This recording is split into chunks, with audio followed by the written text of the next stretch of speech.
In October of 2025, we lost one of the greatest artists in the history of Black American music, D'Angelo. And although he's been here before, you were here. What year were you here with us? In 2023, we had the pleasure of having Isaiah Sharkey here, and we're so happy to have him back. It's like incredible to have him and Julian here. Last year we had Eric Gales. It's been a good year for guitar, a good couple of years for guitar at GroundUP Festival. But in light of D'Angelo's passing, we thought it would be a nice idea to get some insights from Isaiah, who worked as closely with him as anybody else over the last 15 years of his career. And who better to provoke the answers than one of the greatest singers in the world, Mr. Bilal. Oliver, ladies and gentlemen. So, have fun. I know I will. Cool. How y'all doing? Absolutely. How you doing? How you doing, Sharkey? Good, man. How are you today? Listen, I'm going to be answering the question. I'm going to be asking the question, Sharkey. So all right. Fine. I'm doing well. Great. If you're asking. Yeah, I was. But yeah, man, it's good to actually sit there and have a conversation with you. We've had these conversations to ourselves. But, man, how'd you meet the good brother? D'Angelo. Yes. Let's see. I met him when I was 17 years old. Wow. In Richmond, Virginia. And I was doing a gospel recording. You know, a lot of gospel artists back then was doing, everybody's recording live DVD recordings. And so I found myself in Richmond, Virginia doing a DVD recording for a gospel album. What year was it? This was, what was this?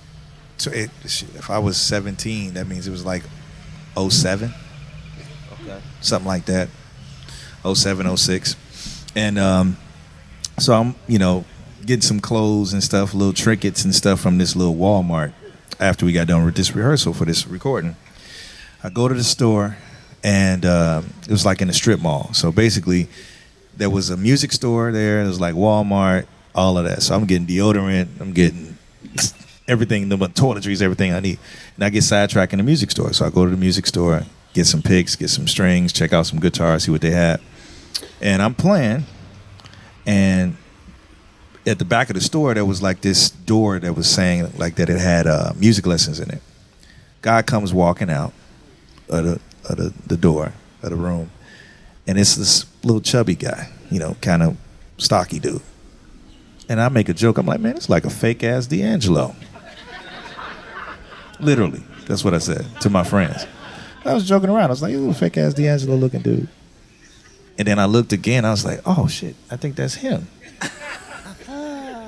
So I stopped playing.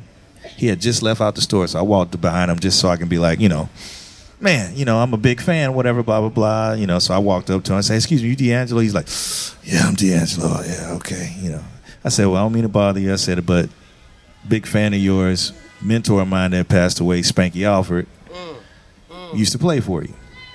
He was like, I was in the back of the store getting guitar lessons, and I was thinking about Spanky, and I heard some guitar playing, and it reminded me of him. Was that you playing in the store? So I was like, yeah. So we went back in the store. I played again, and he ends up pulling out his flip phone and was like, you my guitar player. And that's what happened. Met him just like that. It's like a week, so. That's crazy. And then the funny part was, so I did the session like the following day, left. A week later, I'm like, man, when is he gonna call me? Gonna call me? Didn't call. So then the store gets a hold of my phone number, and they're like, yo, D'Angelo came back here looking for you because he put the wrong number in his phone.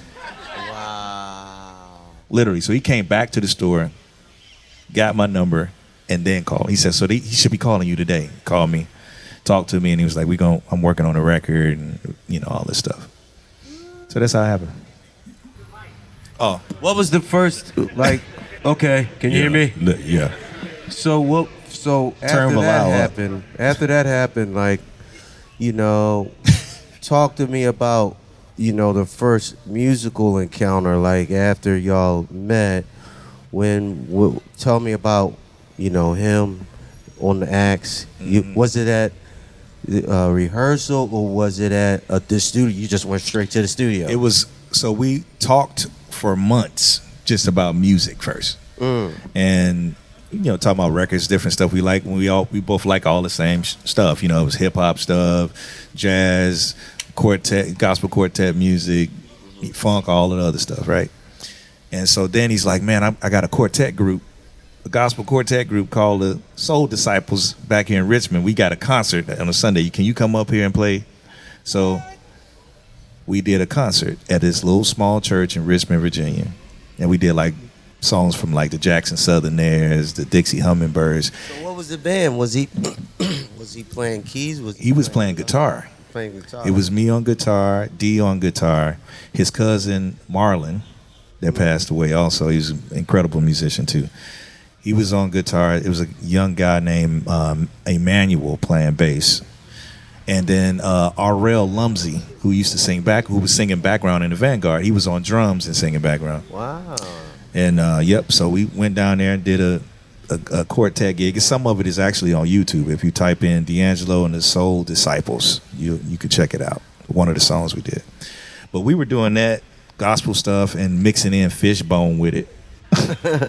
So the old ladies in the church was like looking crazy, like, what's this rock stuff on this quartet music? But it was good. So we did that, and then we went in the studio.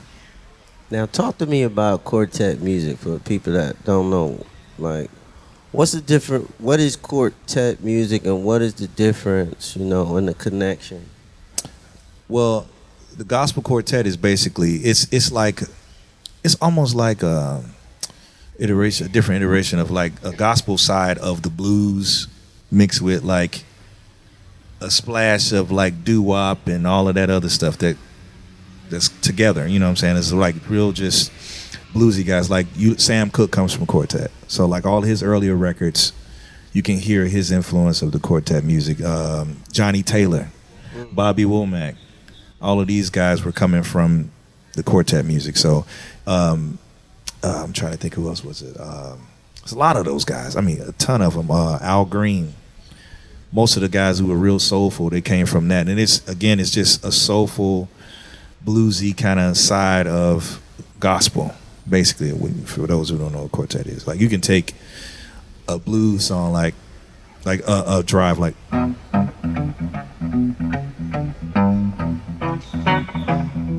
right? Gospel quartet, they would just speed it up.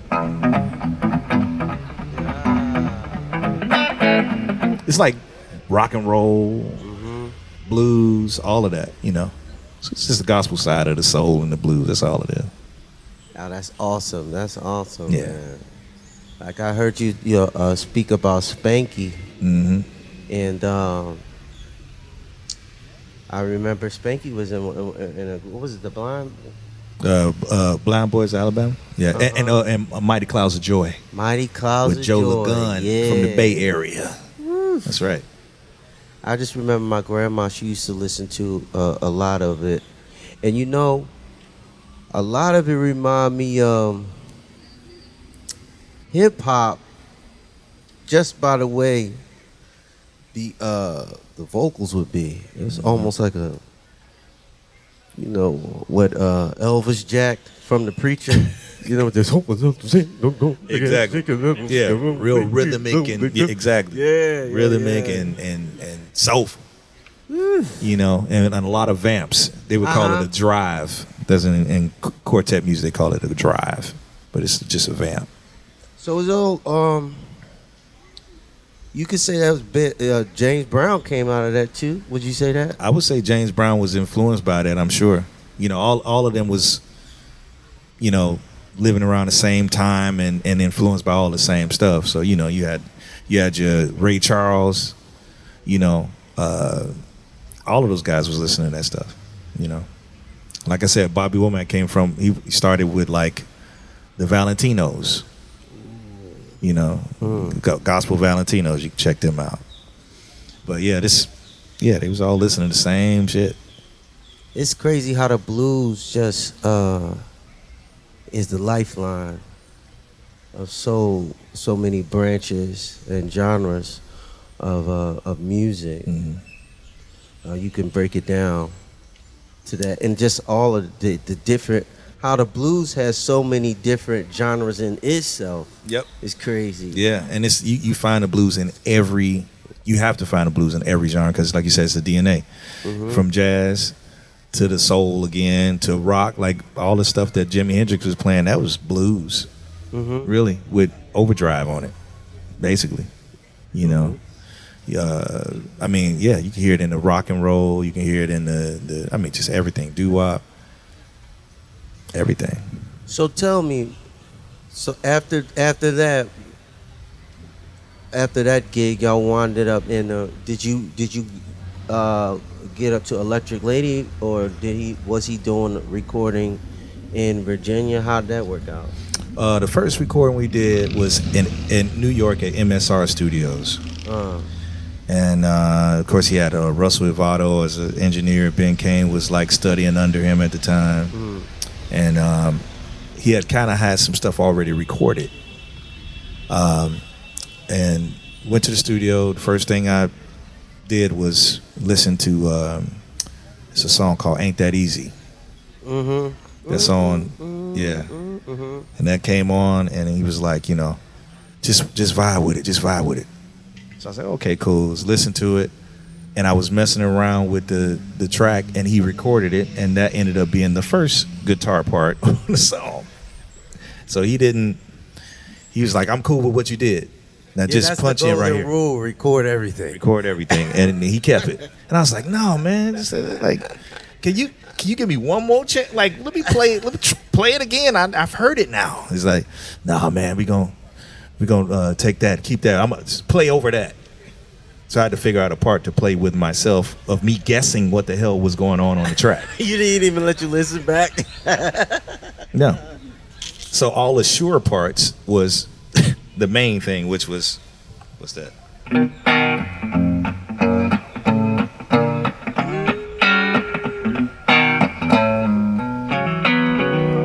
Wow. And all the gibberish around it was me figuring out the part. Oh, that's the funk. That's the funk. Yeah. And what's crazy, so the way the album started out, before I even, so I cut the song, and then I had just discovered YouTube.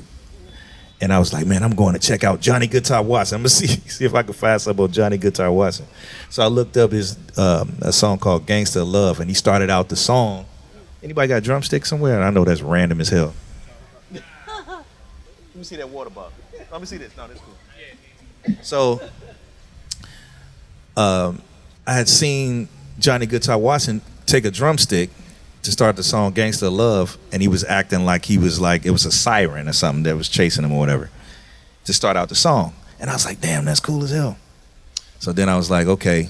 So I did this.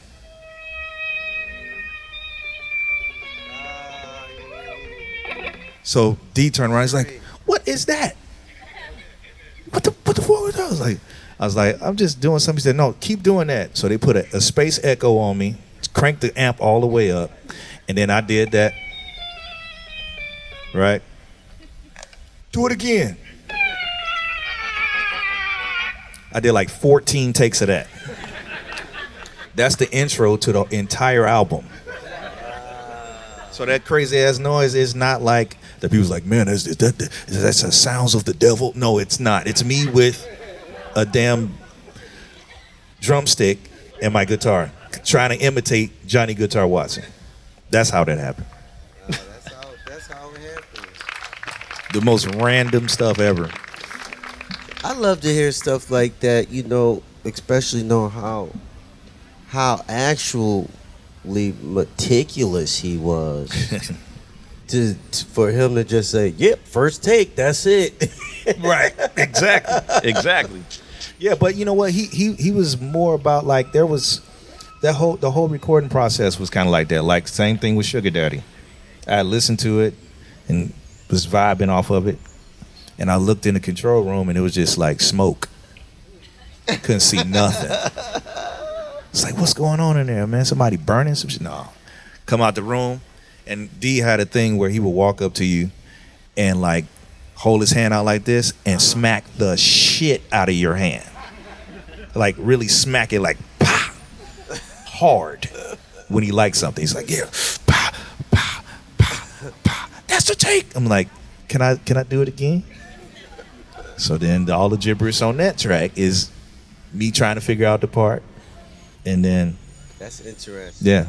You know, I heard, I forget who told me this. I think I was working with this cat Adrian Young, and he will always say, "Nah, I don't want to hear nothing after the third take. Like after the third take, it's just contrived bullshit. Like you trying to redo what you was doing already." Yep. Yeah. It was never. We probably got to take 2. Usually, it was what it is. You listen to the song, and you figure out the initial feeling. That's probably the right feeling, and that's it. You know, and it's I think he did the same thing with his vocals too. That's why he probably kept some of his scratch vocals. You can't understand what he's saying sometimes because he's like, it felt too good.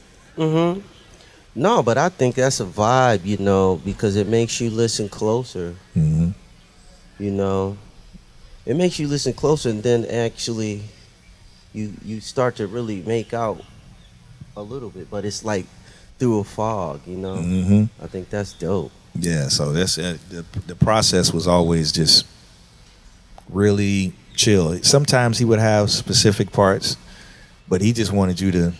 He had you there for a reason, so he wanted you to figure out what it is that he what felt good. Nice. Yeah, so. So talk to me about the difference between a D'Angelo in the studio and then a D'Angelo in rehearsal. Well, when in the studio, it's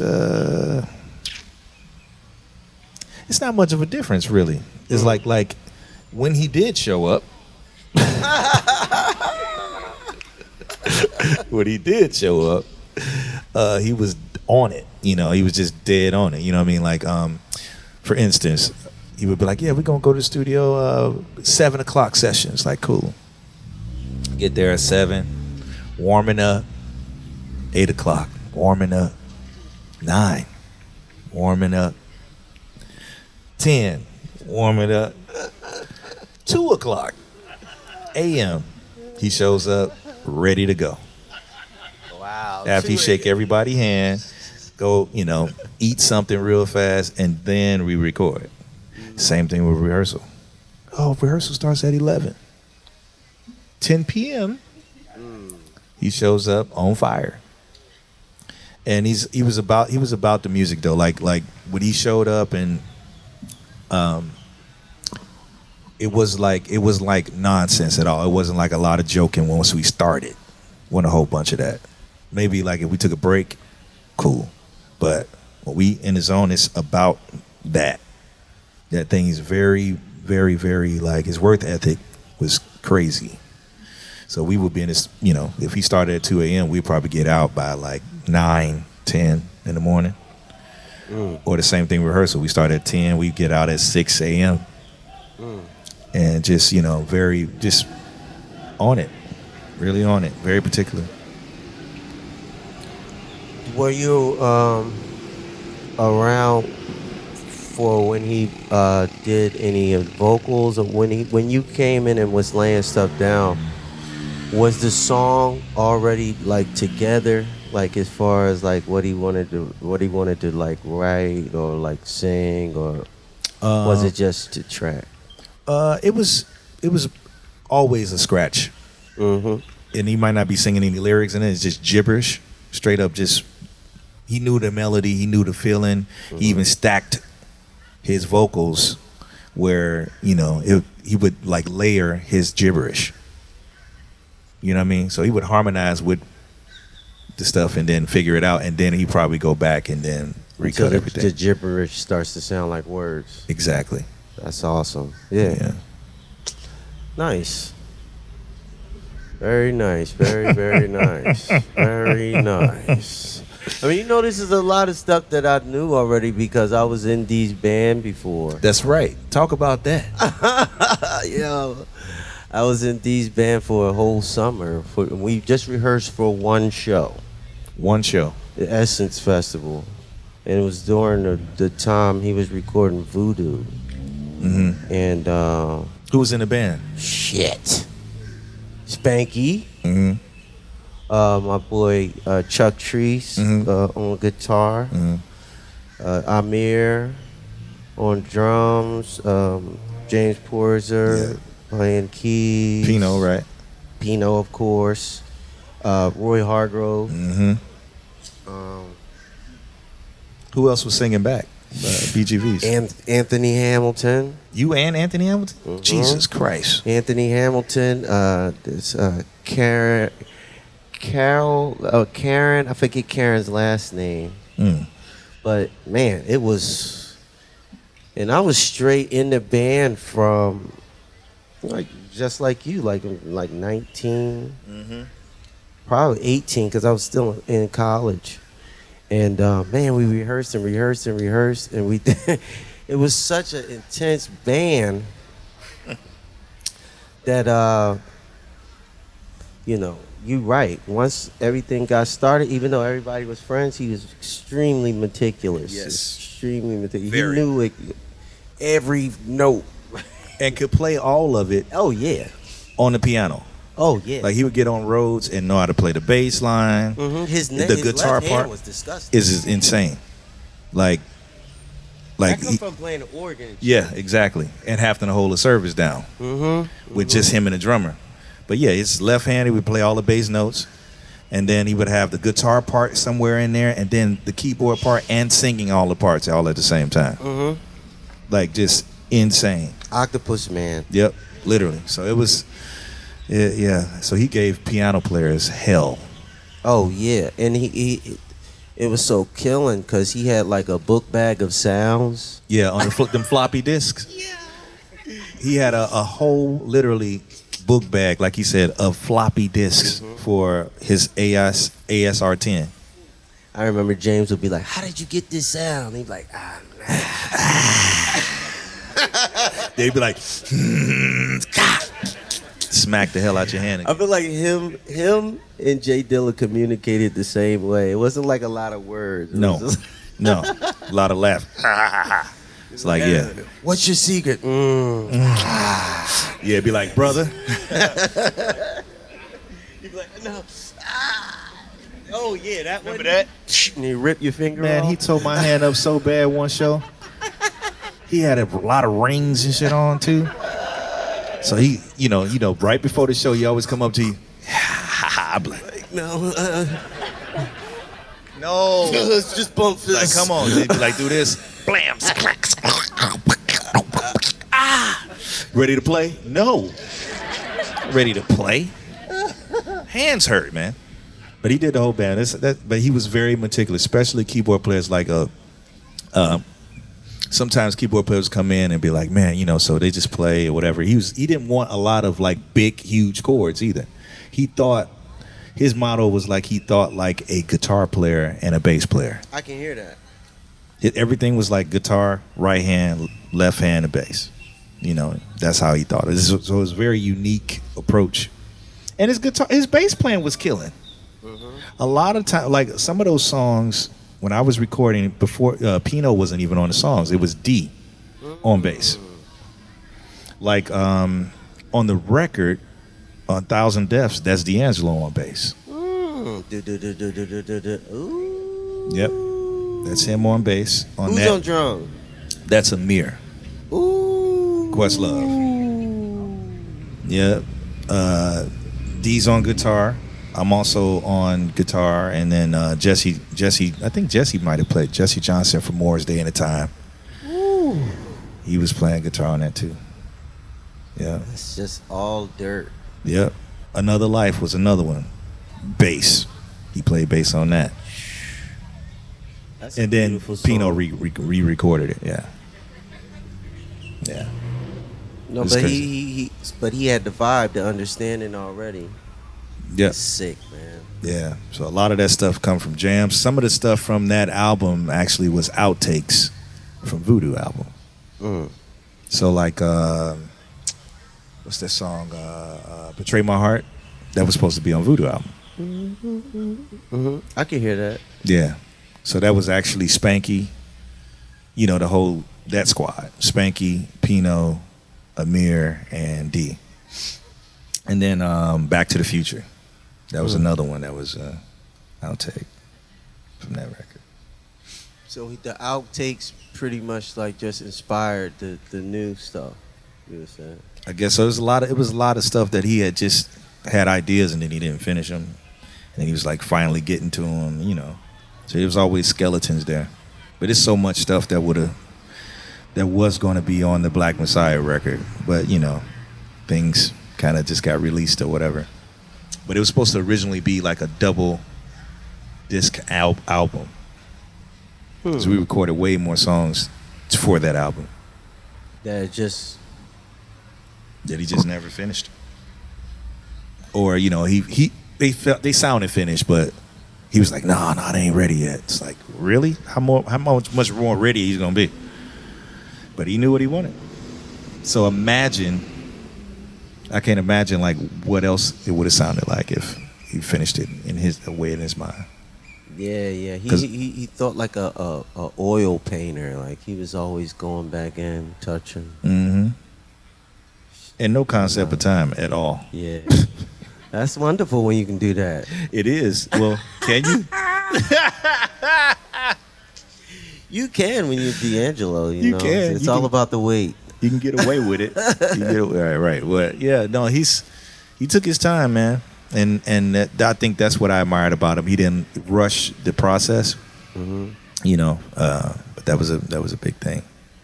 So that was going to be my next question. Like, what would you say as an artist yourself now that you took away or like you learned from him that you use, you know, in your thing?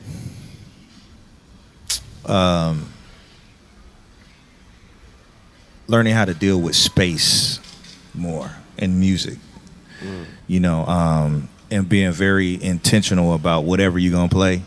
Like, don't skate around it, play it, you know, because that's the stuff that gets buried when you playing at something. Play the music, you know. And it helped me. He helped me with like just arrangement, like the relationship between the bass and the guitar and the drums, and you know how to orchestrate things, you know, better, you know, and taking my time and not rushing it, and being true at the same time to what it is of that whatever that initial feeling is. Try not to lose that. Keep that in there some kind of way, you know. Even after you start producing and start, you know, trying to fix things up, you know, if you lose that essence, then it's like meaningless. So that's what I kind of learned from him. And, you know, just listening to, like, he would do stuff like listen to a whole bunch of stuff before he would even cut. Listen to a lot of records.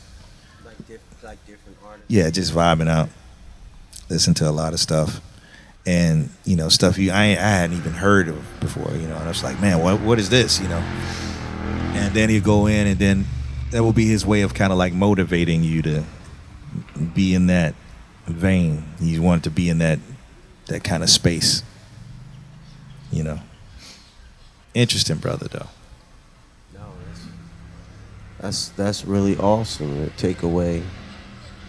And just to be in that environment and learn from him, and just, you know, soak up that game like that. Yeah. What did you get from him when you? What did you take away from him when you worked with him? A lot of the stuff I got from him, the same thing, you know, like arrangement and space, and just dirt, you know, not really. He had a really good way of singing, but not really singing, you know? Or a singer that sang like he couldn't sing, you know? Right. It's just natural, like talking. Yeah. It wasn't about over singing and like being so so on the beat, in it, you know, trying to vocalize and be the singer. Like, Right. you know, it was about the dirt and just Right. the grit of it all, Mhm. the feeling. It was more feeling first instead of the plastic beauty around it, you know? Yeah. It's like a real, really like a blues singer. You know? Mm-hmm. He loved Ray Charles. Mm. He loved Ray Charles. To him, he was like, Ray Charles is like James Brown. All of those people came, you know, Otis Redding, all of them came after that whole, they come from the line of that Ray Charles thing. The funk comes from that. That's, you know, that was his thing. Yeah, you know,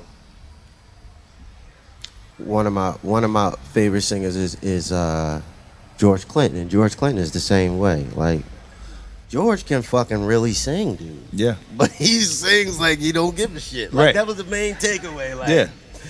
I don't give a fuck. No, he didn't care. But that's what made people connect with it, because, like, I mean, how many great singers in the world? I mean, there's a lot of great singers in the world, but the average person wants to sing with you.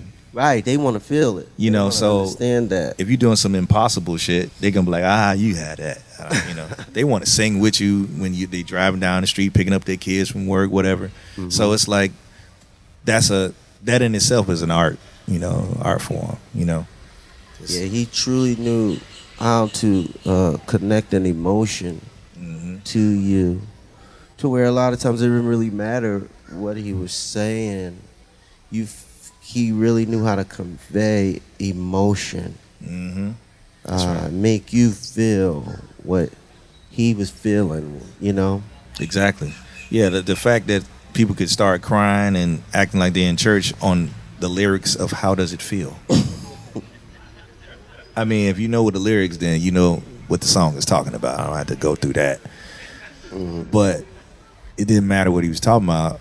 It did, but it didn't matter. Like you said, the words, it was how he delivered it and the spirit that he had with it, you know. You be seeing people just fall out on the floor as if they caught the Holy Ghost or something, Holy Spirit, you know. But it's that. It is that. You know. So he's definitely like one of a kind when it come down to that thing, you know. Now, I really like his relationship between the sound with him and Russ. Like, it was such a beautiful musical friendship. Absolutely. And, you know, thing that happened. Mm-hmm. Because Russ didn't get in the way of that, or he didn't mess up the original essence. No. And a lot of times that's what a lot of engineers do, you know? Yeah. And it was just so awesome to watch their relationship, and how Russ kind of like brought out the dirt. Yeah. You know what I mean? Instead of shining shit. You know? Right. Well, you can't shine shit because it only smear up. Yeah, you know. No, but he did like for instance that Voodoo album, which is Brown Sugar was incredible, but for me as a kid, that album came out when I was like 10, 11 years old. And it just felt like he captured whatever was happening in that room at that time. He didn't try to do too much coloring on it. It was raw. Like you said, it was gritty. It was raw. Whatever that drum kit sounded like in that room, he caught that. He captured it. He literally put a documentation on that vibe in that room. And so that's why it just feels so natural. People still trying to get that, and it's like it's an art to that, and it's a relationship. Like you said, it's a relationship that you have with the music too, and the sensitivity that Russell has, you know. With D is crazy, you know. Yeah. You know. So I didn't know he was ill. I didn't know he was not well. Yeah. It kind of for me it was surprising for me.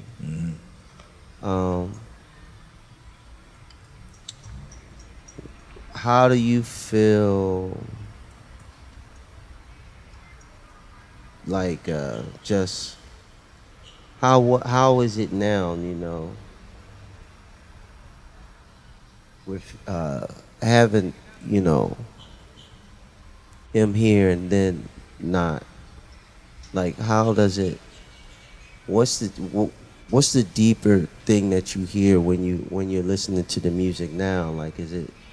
Do you hear any other layers? You know that you didn't necessarily, I guess, have before.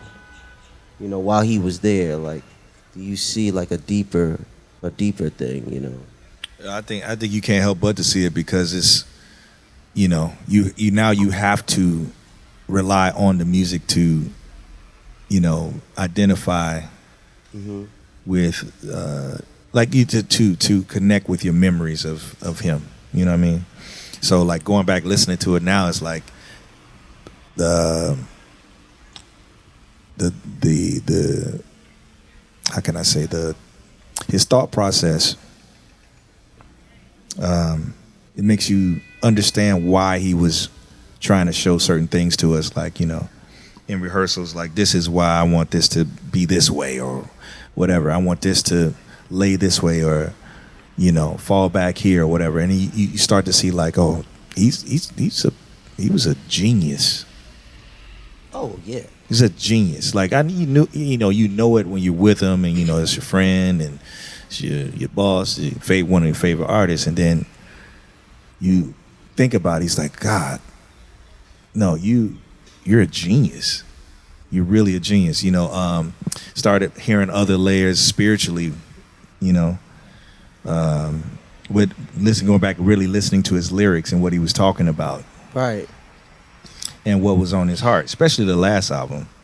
Like when he was talking about, you know, Till It's Done, talking about a lot of politics in there. He's talking about himself, you know, dealing with society, you know, talking about is D'Angelo fat or is he cut up like in how does it feel, you know, and all this stuff like that.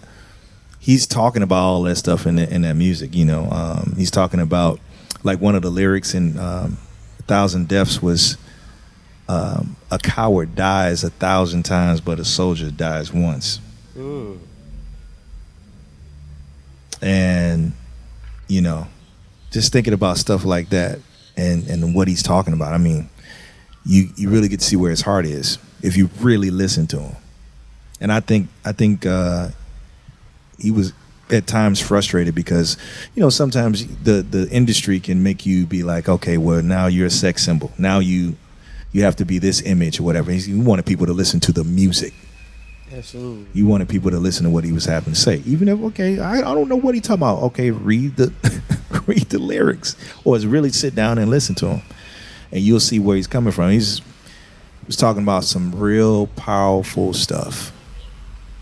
You know, not just the music, but just the lyrical content, you know.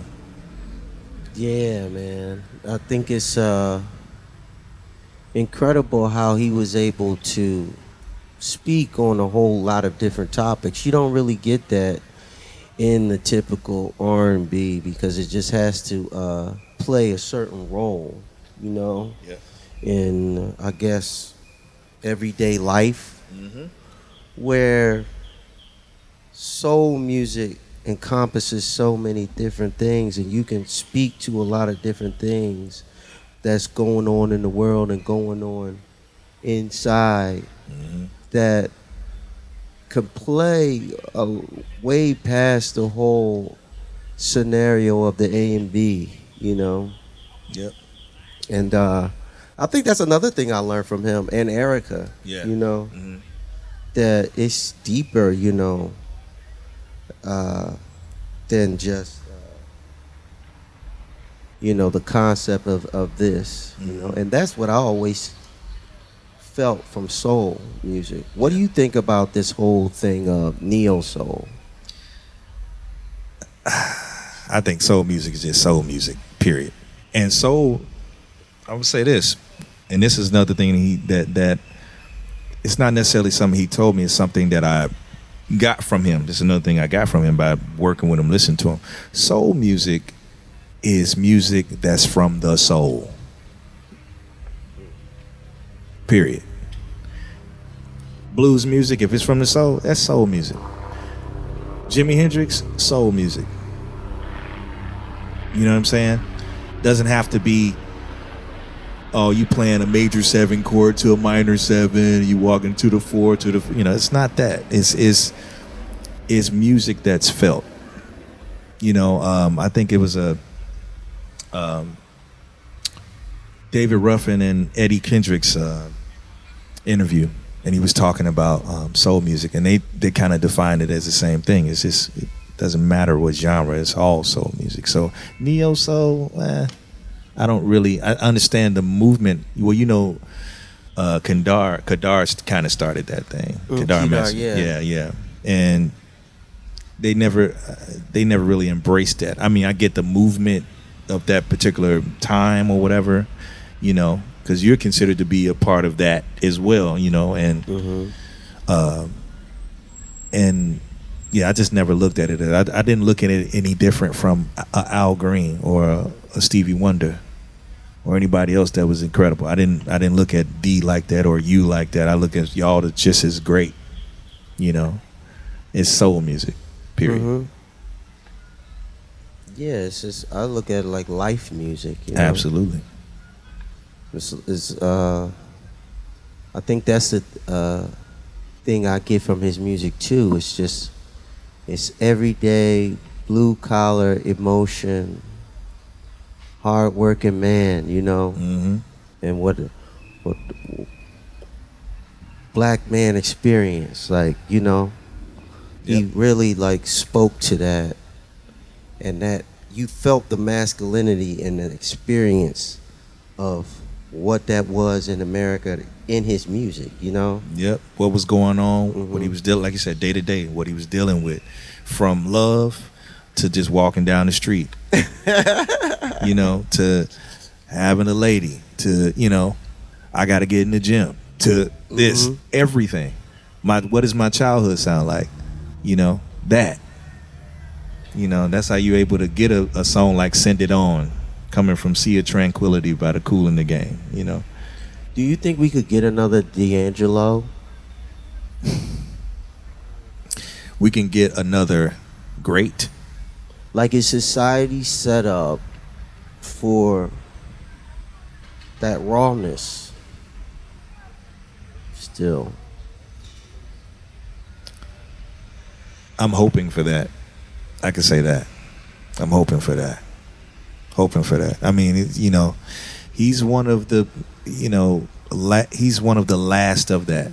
The people that's still around. I mean, it's like I said, I'm not saying it because you're here yourself. What I admire about you is the same thing I admire about D'Angelo is you're not worried about sales and in that way. You're making music. You're making feelings. You're presenting. You're giving life to people. You know what I'm saying? And I think there's always going to be a listener. There's always going to be people that are open to wanting to receive and needing to receive that, even if necessarily the industry doesn't. People will start looking for it when they don't feel a certain thing that they're getting from commercial, quote unquote stuff. You know what I mean? For sure. Just as a society, are we a society that can feel that deeply or understand that deeply, or do you think society might be too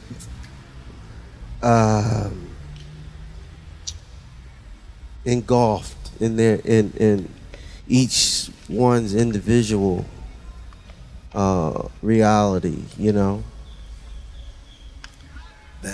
But then everything probably just goes back to the blues. I mean, if all the shit would have just fucking be fucked up and just lose all electricity, then we'll be talking about some soul music. You got to get right back to the grit. Get right back to it. Yeah, lose your phone for a day. That's what the average person, lose your phone for a day. See how devastated you are. Then you'll sing the blues. I have no life. Right. Because I can't connect with the world, but I don't want to speak to anybody in person. That kind of thing, you know. That's what we're kind of dealing with a lot of people. Not everybody, but this is a lot of society is kind of dealing with that. And I mean, we can only hope and believe that there's still some people out here that actually want to feel something. I think so. Yeah. I think that's why all these beautiful people are here today. Yeah. Right? Y'all want to feel something. When y'all listen to Snarky Puppy, y'all feel something. Right? So there is, to answer your question, there is hope. And there is evidence of people wanting to hear live music. I mean, the people that come up to your shows, they want to hear you sing. Right. That's the beautiful thing. Like, you know, when in a society now that we're in, where there's AI, like the AI conversation, like AI try to like rep. AI cannot do that live performance. It can't do that live performance. And you know what? And here's what I'll say. I think, like anything else, it has its place, but it don't take the place of us, of the creators, the people. You know, if you put I want you to make this song talk about cats and dogs, and I want it in the key of G, and okay, and then I'm a songwriter. It's like, no. But what about the like I was talking to Simon from Hiatus, and you know we all signed this petition because they have Spotify that can literally listen to you, listen to your vibe, and then make a band based off of your vibe at the same time that you're coming out, and even have your name. Everything. I think it was I heard somebody talking about like it was a clone AI version of them on Spotify. Hiatus was telling me. That's insane. Is that shit soulful? No. Like, can you tell? I was just arguing with my son about this shit because he was like, "Nah, damn, I'm telling you, you listen to some stuff, you listen to, and you don't even know. That's AI. You can tell when it's AI. That's what I said. I'm like, I can tell the funk. Yeah, you can't trick me yet. No. I mean, but you know what? The stuff that's AI generated, literally, it sounds like perfect. That's the problem. So what the fuck is perfect? Excuse my language. What is perfect? It's okay. What's perfect? It's all of the stuff.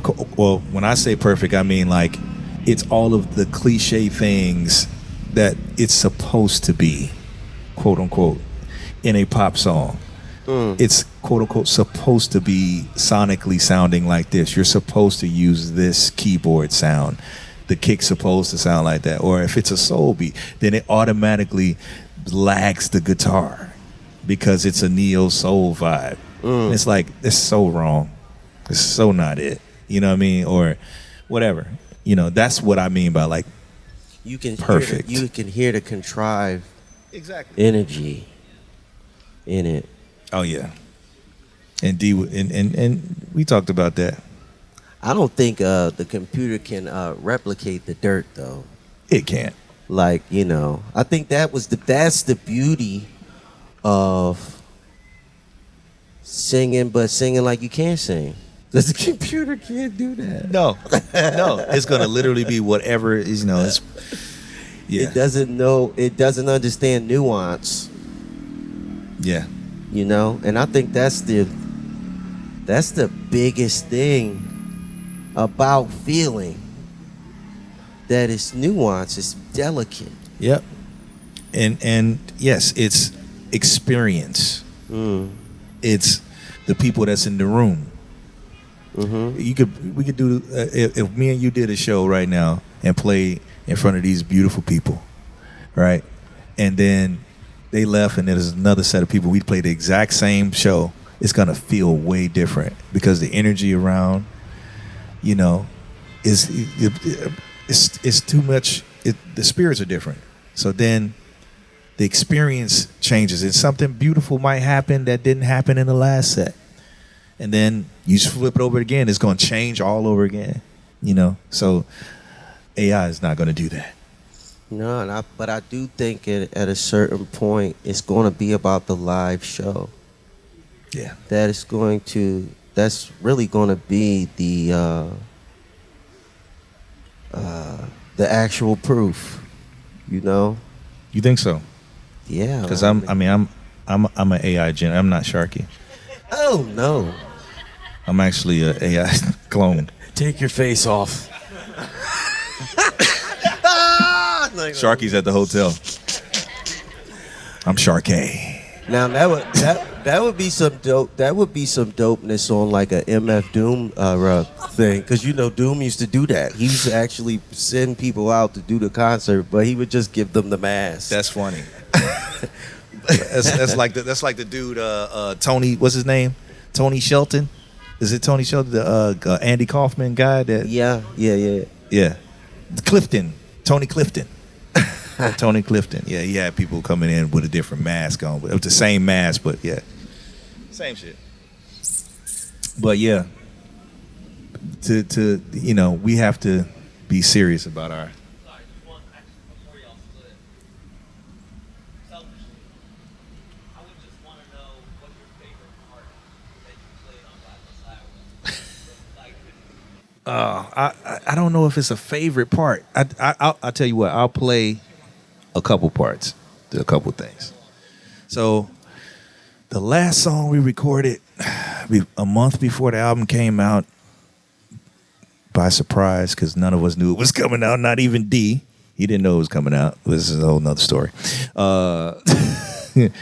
We recorded a song called "Till It's Done," and it goes like, let me see if I can remember. So one part goes,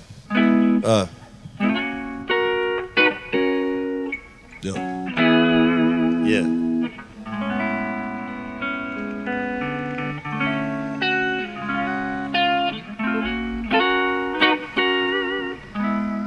Right. So that was the basic track, right? And then I came up with this part go.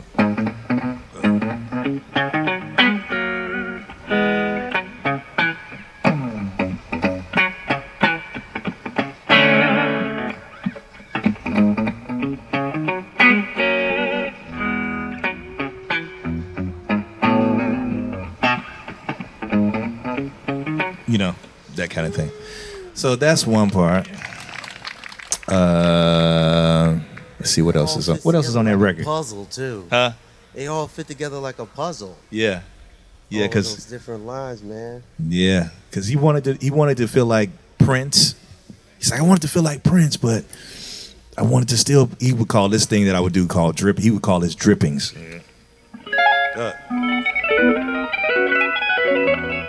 So that's how the song start out. So la la la la la la la la. You know, that's how it start out. What else? Another Life, just the song in general is just like the changes is stupid.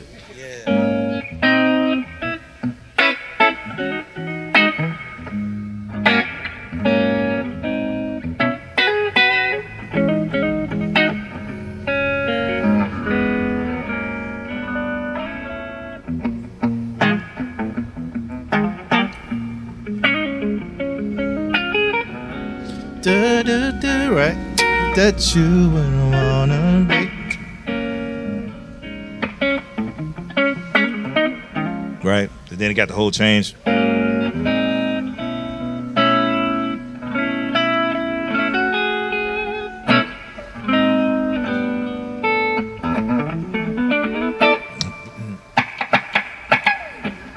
Drippings.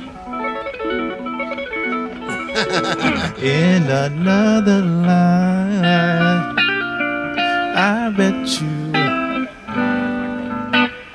So that one, I think one of my favorite parts was "Betray My Heart."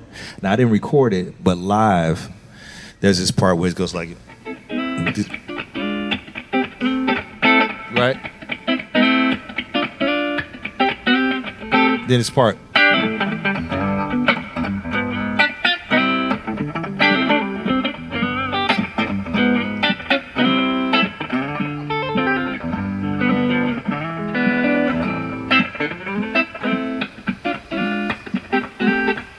Right? Yeah, but that's that in it. Yeah. I can hear the Prince in that with a mixture of like a whole bunch of other shit. Oh, quartet. Yeah, all of that stuff. What's the other one? What else is on that record? You good? Well, that's it. Yes. Well, Because I can't remember shit anyway. this is an awesome conversation, man. This was great. You're brilliant. Thank you. I think you made him not play keys on that album, though. He didn't play so much keys because No, it he was just wanted to sprinkles. hear you play. That's all it was. Well, thank you, Bilal. Yo, you're brilliant, Yes, brother. man. Thank you. Bilal, y'all. Mr. Sharkey, Mr. Isaiah Sharkey. Thank y'all. Give it up for GroundUP, Michael Lee, Snarky.